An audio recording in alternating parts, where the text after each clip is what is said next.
मुंबई के मलाडपुर व पापारा क्षेत्र में स्थित दीनदयाल शिक्षण संस्थान द्वारा संचालित स्वामी विवेकानंद विद्यालय की संचालिका डॉक्टर नूतन शमशेर सिंह ने एक प्रेस कॉन्फ्रेंस के माध्यम से सनसनीखेज खुलासा किया है। डॉक्टर नूतन शमशेर सिंह ने आरोप लगाते हुए कहा है कि पूर्व ट्रस्टी हरिप्रकाश रामबहाल सिंह गत 13 जनवरी को लगभग 35 लोगों के साथ विद्यालय संकुल में जबरदस्ती घुसकर शिक्षकों के साथ मारपीट धक्का मुक्की कर विद्यालय पर जबरी कब्जा करने की कोशिश किया।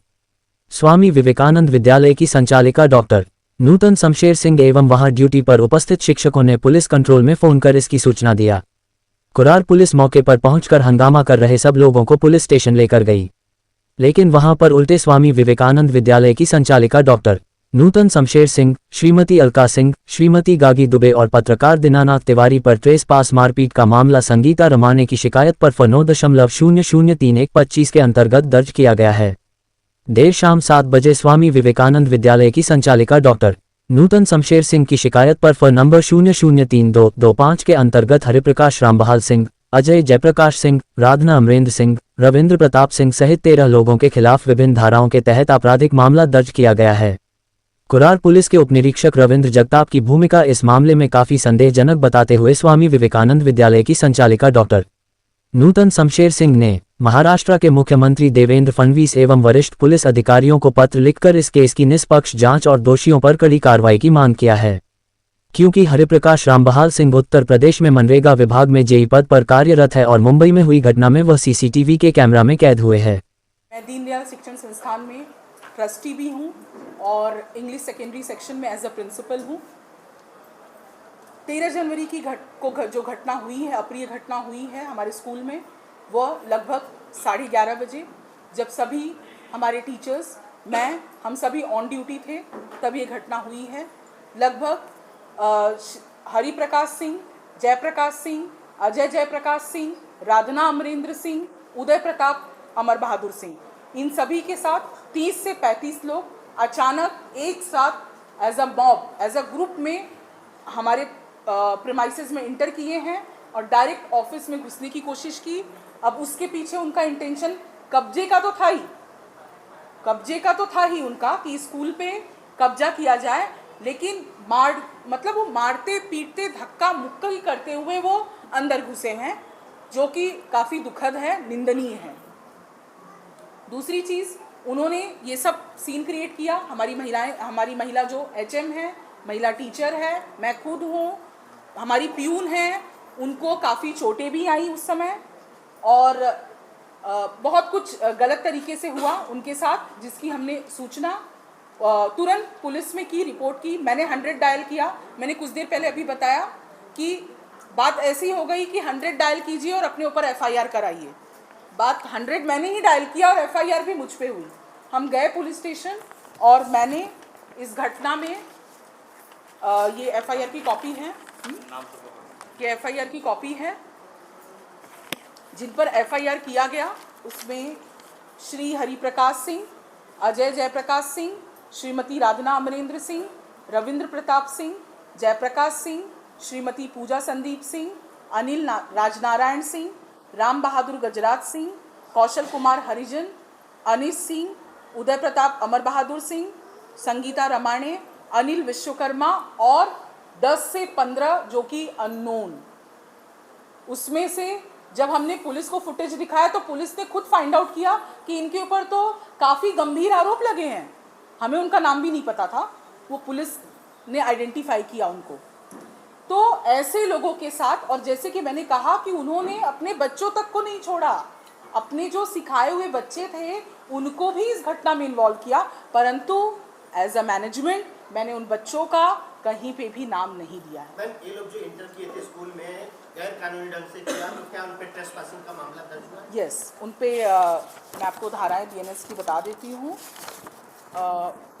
BNS की धारा 74, 189(2), 190, 191(2), 1152, 352 और 351(2) और 329(4), ये धाराएं उन पर लगाई गई। प्रशासन से आपकी क्या मांग है? शिक्षा विभाग से और पुलिस प्रशासन से, महाराष्ट्र गवर्नमेंट से क्या अपील करना चाहिए? प्रशासन से मेरी यही मांग है कि जो ये अप्रिय घटना हुई है और किसी संस्था में शैक्षणिक संस्थान में या कहीं पे भी, चाहे हॉस्पिटल ले लीजिए, मंदिर ले लीजिए, गुरुद्वारा ले लीजिए, स्कूल ले लीजिए, ऐसी घटनाएं बिल्कुल भी नहीं होनी चाहिए। तो इन सभी पर, और ये कब रुकेगा, जब इन सभी पर कड़ी कार्रवाई होगी तो समाज में एक एक मैसेज जाएगा लोगों तक कि अगर हम ऐसी अप्रिय घटना करेंगे, आइंदा ऐसी घटनाएं होंगी, तो जो असामाजिक तत्व है ना, उन तक भी ये मैसेज जाना चाहिए कि ऐसी घटनाएं आइंदा बिल्कुल भी कहीं पे भी नहीं होनी चाहिए, जहां बच्चों की, स्त्रियों की सुरक्षा ताक पर कभी भी रखकर कोई भी अप्रिय घटना नहीं होनी चाहिए। इस पासिंग के साथी पर भी किया गया, किस तरह किया गया, प्रशासन में क्या कोई दुर्गुण रवैया लगा आपको? यस, बिल्कुल लगा। इतनी जल्दी एलसी भी नहीं हुई, जितनी जल्दी एफआईआर हुई। बिल्कुल, मैं बार बार वही रिपीट करूंगी कि 100 नंबर दबाइए और एफआईआर अपने ऊपर करवाइए कि हम, ठीक है, हमारे साथ एक घटना हुई, हमने 100 नंबर डायल किया और एफआईआर हुई, लेकिन वहाँ पर यहाँ तक कि पत्रकार दीनानाथ तिवारी जी को भी इस मामले में घसीटने की कोशिश की गई, जबकि जैसे मैंने आपको बताया कि उनको हमने पहले से सूचना दी थी, सभी को दी थी। पुलिस पीआई को सुबह 5:30 बजे इसकी सूचना, सीनियर पीआई को भी गई है। जब आप यहाँ की ट्रस्टी हैं, यहाँ की मैनेजिंग डायरेक्टर हैं, आपके पिताजी ने स्कूल को स्थापित किया था, फिर आपके ऊपर ट्रेसपास का मामला दर्ज किया गया। हाँ। तो एक तरह से जो अधिकारी हैं, हाँ। उसमें सवालिया निशान लग रहा बिल्कुल। है। किस बिहाफ में, किसने दर्ज कराई है शिकायत? हाँ, ये शिकायत यही संगीता रामाडे मैडम ने और उनके साथ हरिप्रकाश सिंह और हाँ, और इन्वेस्टिगेशन ऑफिसर, आई थिंक उनका नाम जगताप है, पूरा नाम मुझे नहीं पता, इन्वेस्टिगेशन ऑफिसर जगताप हैं, जिन्होंने, हाँ, रविंद्र जगताप, जिन्होंने ये एफआईआर हम पे की है, और मुझ पे ही, और मेरे जो एचएम ऑन ड्यूटी है, मेरी टीचर जो ऑन ड्यूटी है, हम पे ही ट्रेसपासिंग, हम पे ही राइट करने का आरोप लगाया है। इसकी शिकायत मैंने सीनियर से की कि ये क्या बात है कि मतलब एफआईआर हमने किया, ठीक है, तो आप तो इनका मन बढ़ा रहे हैं। मन बढ़ाना ही हुआ ना कि जो क्रिमिनल है वो अब जो सामान्य इंसान है उस पर भी एफआईआर आराम से कर ले रहा है, तो उनका जवाब थोड़ा सा असंतोषजनक था। आपको लगता है इसमें कोई पैसे का आर्थिक व्यवहार होने के बाद जब तक आपने आपके खिलाफ केस दर्ज किया, आपको ऐसी आशंका है? मैं, देखिए, मैंने अभी कहा कि मैं कानून का बहुत सम्मान करती हूँ, मैं ऐसी कोई भी बात नहीं कहना चाहूँगी जो कि मुझे नहीं पता है। तो मैं सिर्फ यही कहना चाहूँगी कि सभी अधिकारी ऐसे नहीं होते हैं, कुछ लोग लेकिन होते हैं जिन्होंने काम किया है। अब उन्होंने क्या, कैसे किया है, वही जान सकते हैं। खाली मैं उनसे यही अपेक्षा रखती हूँ कि हमें न्याय मिले और उन पर जो जिन पर हमने एफआईआर की है, कड़ी से कड़ी कार्रवाई हो, ताकि समाज को मैसेज जाए कि अगर आइंदा ऐसा कार्य किया गया तो हम पर भी कार्रवाई होगी। माध्यमिक और हिंदी प्राथमिक विभाग के शिक्षक जो हैं, ये जब कुछ कर, मतलब संस्था के आदेशों का पालन नहीं करना होता या संस्था विरोधी गतिविधियां करनी होती हैं, तो इनके मार्गदर्शक कौन हैं, उसके बारे में जरा 2 शब्द में बताऊंगी कि ये ऐसी संगठनों को अप्रोच करते हैं कि जिसमें स्कूल से निकाल दिए गए शिक्षक हैं, जिन पर हमारे माननीय उच्च न्यायालय ने टिप्पणी की है कि your conduct is not be fitting to be a teacher, मतलब आपका व्यक्तिमत्व शिक्षक बनने लायक नहीं है। ये हम नहीं, ये माननीय उच्च न्यायालय की द्वारा की गई टिप्पणी है। ऐसे लोग इनके गुरु हैं, हिंदी माध्यमिक विभाग के शिक्षकों के और हिंदी प्राथमिक विभाग के शिक्षकों के। तो आप समझ सकते हैं कि जब गुरु ऐसा है तो ये स्वयं कहां तक जाएंगे। और ये सिर्फ दुष्प्रचार है। लेटर आया था, आपने अपनी ड्यूटी नहीं निभाया। एक पत्रकार अगर अपनी ड्यूटी निभाने जा रहा है और उसके साथ में अभद्रता ऐसी होती है तो सुरक्षा कानून के तहत आपको मामला दर्ज करना चाहिए। तो उन्होंने बोला नहीं, आपको उनके साथ में उनका एफआईआर दर्ज हो गया, अब आपका उसमें एफआईआर दर्ज नहीं होगा।